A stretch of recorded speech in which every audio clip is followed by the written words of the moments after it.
Ang pagpapahayag ng saloobin ng mga Pinoy pageant fans na tagahanga ng Miss Universe pageant ay lumalabas na bratty at entitled. Kung ipagpatuloy ng mga Pinoy fans ang pamboboli, online harassment at bashing sa may-ari ng Miss Universe organization na si Anja Krahutatip, baka tatawagin o malabel ang mga Pinoy na mga toxic fans. Kailangang matutunan ng mga Pinoy ang pagiging mapagkumbaba sa tagumpay at pagkatalo.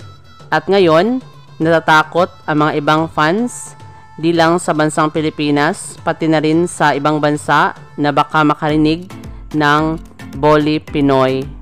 Ano ang masasabi niyo tungkol sa statement na to?